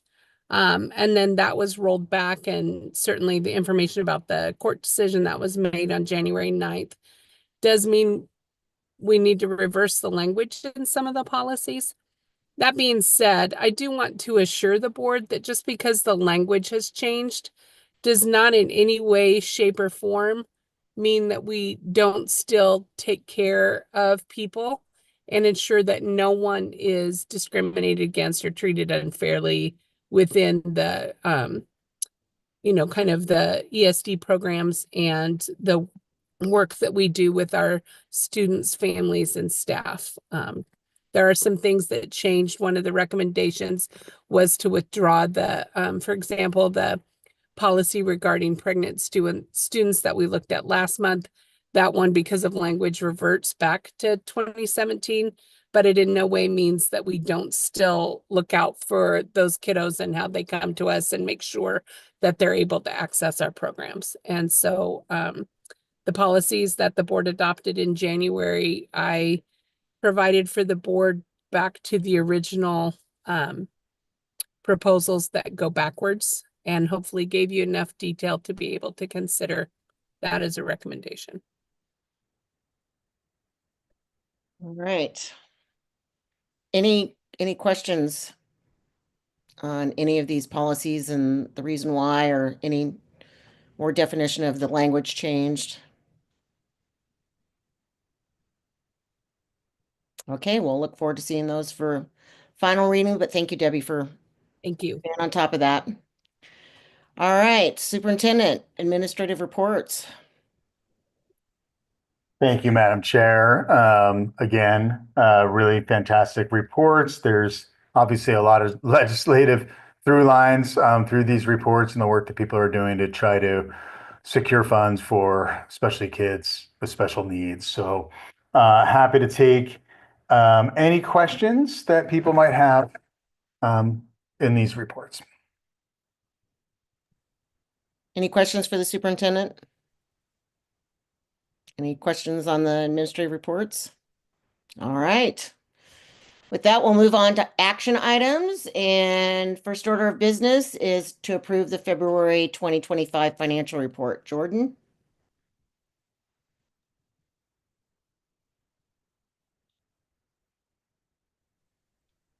Thank you again, Chair Timchuk.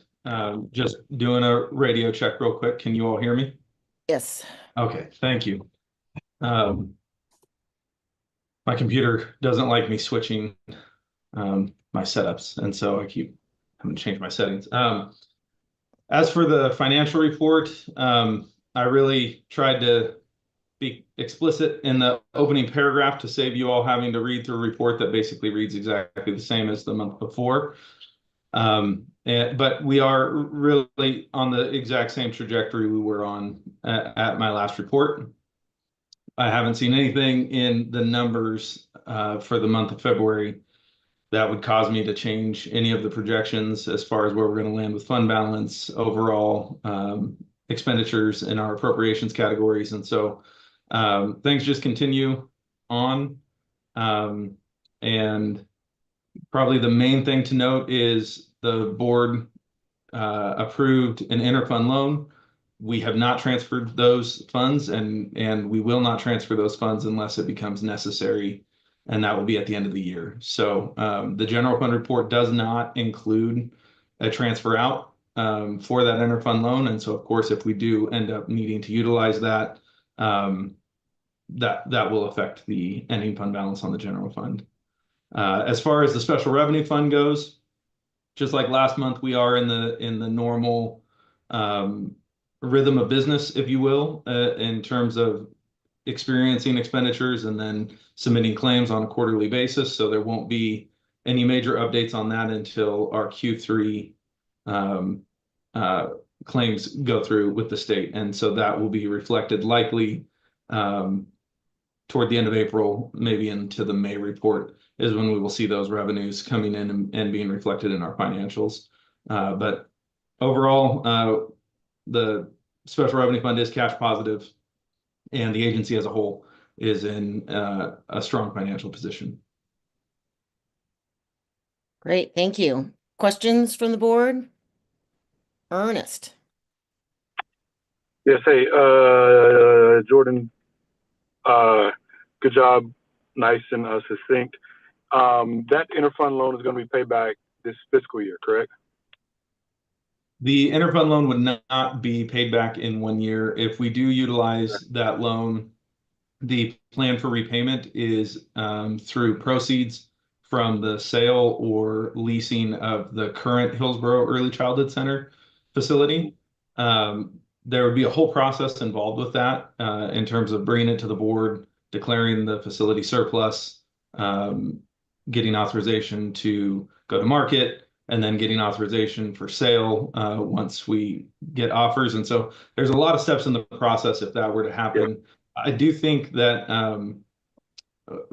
throughout this entire project for the Onquak building, we've had several different funding plans for the project. so that if the first plan didn't come through, we had other plans available. So I do think at this point that the probability that we will need to utilize that loan is actually quite low. I just want to keep it in our collective consciousness because the board did authorize it. And so if it comes to that point, we will utilize those funds. But at this point in time, I don't anticipate needing to utilize that loan. Gotcha. Okay. Thank you. Any other questions? All right. Do I have a motion to accept the financial report? Chair, I move. All right, so moved. Is there a second? I'll second. Russell, second. All right, it's been properly moved and seconded that we approve the financial report from February 2025. All those in favor signify by saying aye. Aye. Aye. Aye. Any opposed? Motion carries unanimously.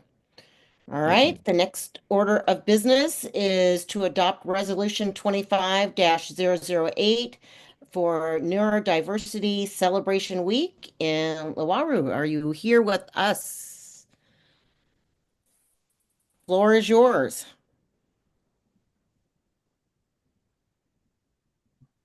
Thank you. Thank you, Chair Timchuk and members of the board. I am presenting a resolution for next week's celebration of Neurodiversity Celebration Week.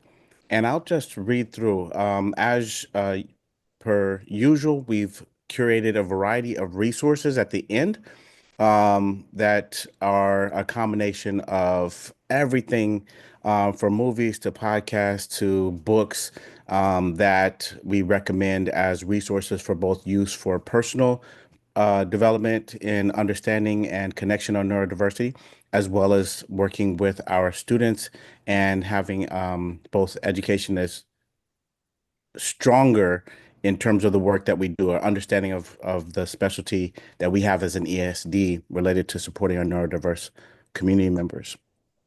Whereas the Northwest Regional ESD Board of Directors recognizes that neurodiversity among students, staff, contractors, and administrative teams within Northwest Regional ESD and its component districts is critical to enhancing the educational experiences and fostering a more inclusive and equitable learning and working environment. And whereas neurodiversity is defined as strength-based paradigm that views neurological differences such as autism or ADHD, dyslexia, dyspraxia, and other cognitive variations as part of the normal spectrum of human diversity, which contribute to the richness of our educational communities rather than as deficits or disorders. And whereas when neurodiverse individuals are valued and accommodated and empowered, we all benefit from their unique perspectives, innovative problem solving, and contributions to society, education, and the workforce. Whereas NWRESD is committed to advancing an authentically inclusive learning environment by removing barriers, challenging stigmas, and increasing awareness of neurodiverse strengths, ensuring all students and educators can thrive. And whereas neurodivergent students, educators, and staff contribute significantly to innovation, creativity, problem solving, and leadership with NWRESD and beyond, strengthening our learning community through diverse ways of thinking and engaging with the world. And whereas Neurodiversity Celebration Week is an opportunity to promote awareness and appreciation of the strengths and talents of neurodiverse individuals, encourage schools, educators, and community members to adopt inclusive teaching and workplace practices that support neurodiverse success, recognize the value of diverse thinking in education, leadership, and innovation, and align with NWRESD's ongoing efforts to foster equitable learning environments through policies, training, and support for diverse learners and educators. Now, therefore, be it resolved that the Northwest Regional Education Service District Board of Directors proclaims March 17th through the 23rd of 2025 as Neurodiversity Celebration Week in Classic Columbia, Tillamook, and Washington counties, affirms affirms the contributions of neurodiverse students, educators, staff, and community members within NWRESD and its component school districts, encourages all schools, educators, and organizations to participate in activities and initiatives that promote neurodiversity awareness, reduce stigma, and foster a more inclusive and equitable learning environment. Supports policies and practices that remove barriers, promote accessibility, and create supportive learning environments that honor the diverse ways in which students and staff think, learn, and contribute. And we call upon all members of NWRESD and its broader community to join in celebrating the strengths, talents, and contributions of neurodiverse individuals in our schools and beyond. Good job. All right. Are there any questions about the resolution? Ernest. Thank you, Chair. First, I just want to thank you for putting this together, Luaru and team. When I was a kid, I had a really bad stutter, and I still do. And I didn't think of it as as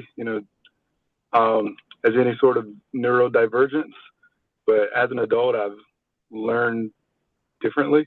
So I appreciate this on so many different levels. As a father of a child with dyslexia and the father of another child with ADHD, I appreciate this so much, and I'm just so thankful for you, the rest of the team, and all of our staff. So thank you. Thank you. Thanks, Ernest. Doug? Well, and just to basically, Lawaru, not only do we really appreciate what you bring before us, but I especially appreciate, you can't see that, appreciate all the resources that you provide us. And we've read through a lot of those each month, and as you bring those before us, and just know that we really appreciate the resources that you provide. Thank you. It's great. You're welcome. Miriam. Yes, I again wanted to also say thank you to Lawari for always bringing some really good information. As I work currently in a school, there's a lot of questions from students about, who are currently who fall under or are neurodivergent, and this is just a lot of resources that I am happy to share equally with staff. I did look through some of the resources. Only I think there's 2 links that might be corrupt. They open oddly and open correctly. It's the everything neurodiversity and the neurodiverse friendly technology. I think it looks like it was somewhere like it takes you to like gambling. A little disconnect on there. It's like, oh, I don't think that's it. I was like, I clicked it again. It's like maybe it was my computer acting weird, but I think it might have it's not what it says. Yes. Usually, But sometimes yes, when a it said link, you could send. yeah, I'll Go have to ahead. get on that immediately. Sometimes when a link doesn't work, then somebody buys something that's parallel or close to it or something like that. But I can't have folks gambling. That's against my background. I was like, hold on. But no, I appreciate it. And again, there's a lot of staff that just have a lot of curiosity, want to learn more. So this is a lot of helpful information just for us to continue to grow. And I always am very thankful of what you bring. Thank you very much. You do a great job. Great job.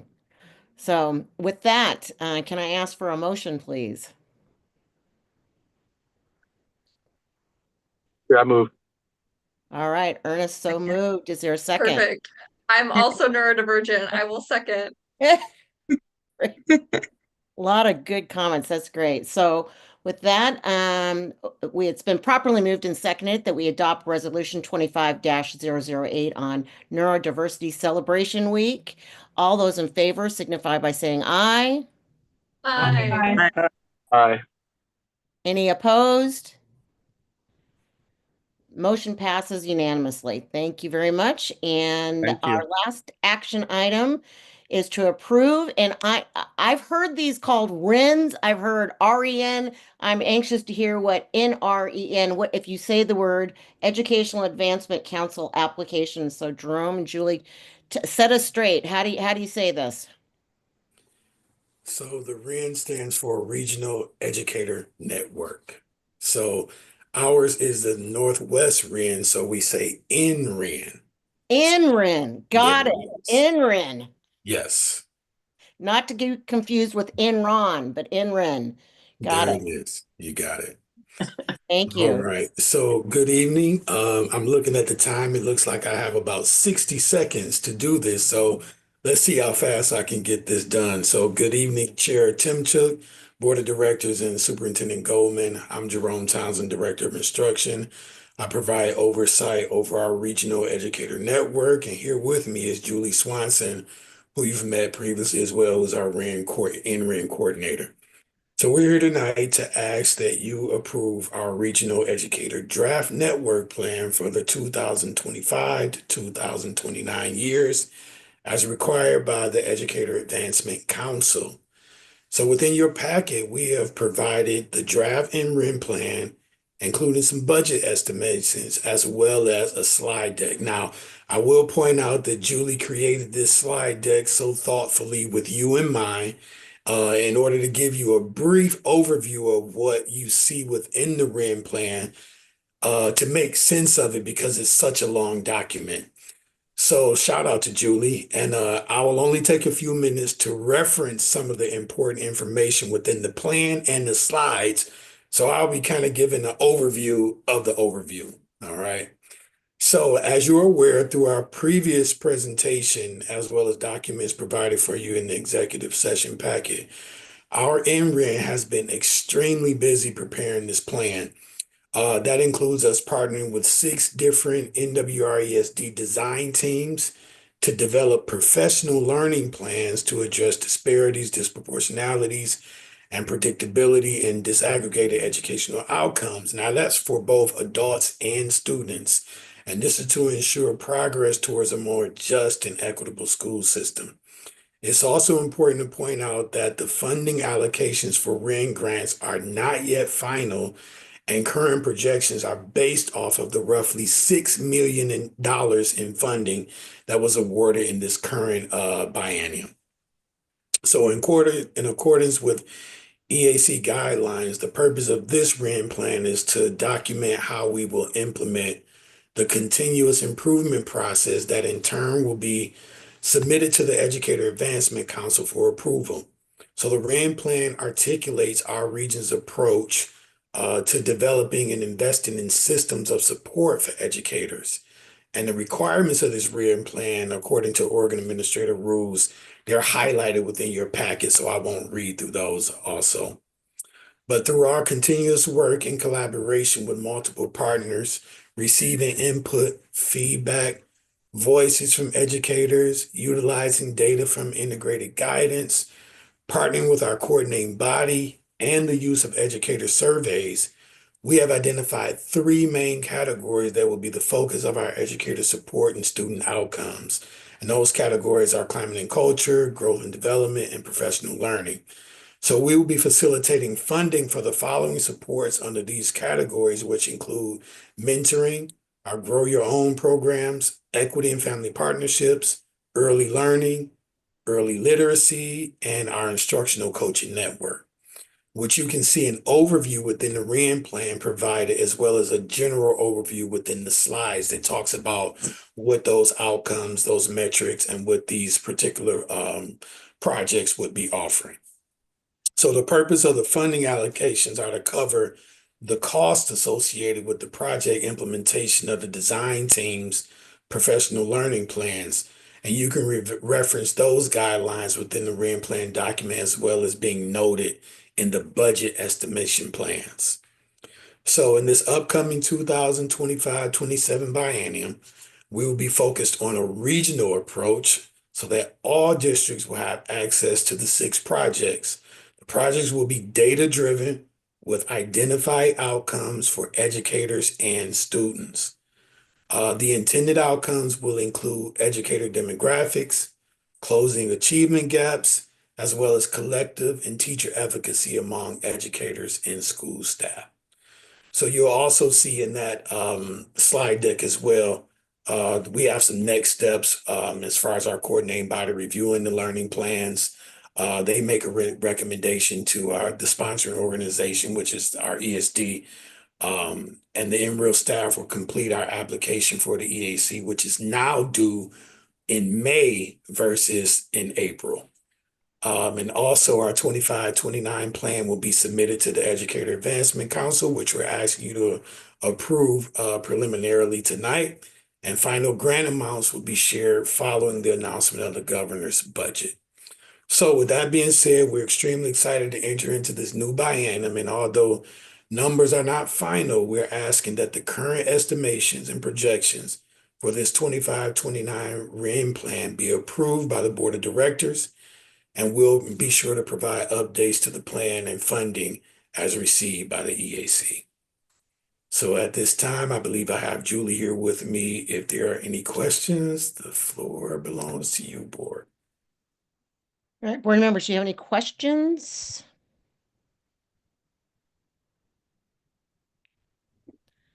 Maureen. Yeah, I don't have a question. I just want to comment. Jerome, that was outstanding to take a lot and really do a great job of summarizing key points and how to move this work forward. And I just want to take, a little stock in just all the amazing work that was presented tonight. And Jerome, excited about the plan. And I know how important this work is for our educators and just our students. And so just wanted to just say thank you. And Julie, thank you. Just really impressive. So appreciate the hard work. Thank Any you. other questions? I was just going to make a small comment, and I'll see how this dovetails. Tomorrow I have the monthly State Board of Education meeting, and one of our action items is going to be RENs, and the Early Advancement Council will be presenting tomorrow with some changes that the Board of Education is looking at that. So I'm sure we'll be again hearing more how all this is working, and everyone is waiting, of course, on the governor's budget. So yes, Superintendent. You didn't sound very excited to call on me. So I'm happy that you'll be hearing that. I just wanted you to know that Jerome and Julie have been engaged with the EAC on providing feedback into the changes that you'll be seeing. I also attended a different session than these two, and I really, from what I could tell, I think the program is moving in a really good direction. It is much more focused on student outcomes, which is a big, uh, a big goal of ours with the work. So I think we're excited to see where that lands. I just wanted you to know that these folks have been involved in that feedback. That is great for me to know. And me representing the Oregon School Board Association, student outcomes is also a high priority for board members around the state. So thank you for, I will try to bring all those conversations together. So with that, if there are no more questions, I have a motion to approve the NWRESD Educational Advancement Council application? So moved. Second? Second. All right, it's been properly moved and seconded that we approve the NWRESD Education Advancement Council application. All those in favor signify by saying aye. Aye. Aye. Any opposition? Motion passes unanimously. Thank you so much, Jerome and Julie, for joining us late this evening. So appreciate it. Thank you. All right, that's it for action items. Last order of business, board member comments. We're all commented out. There you go.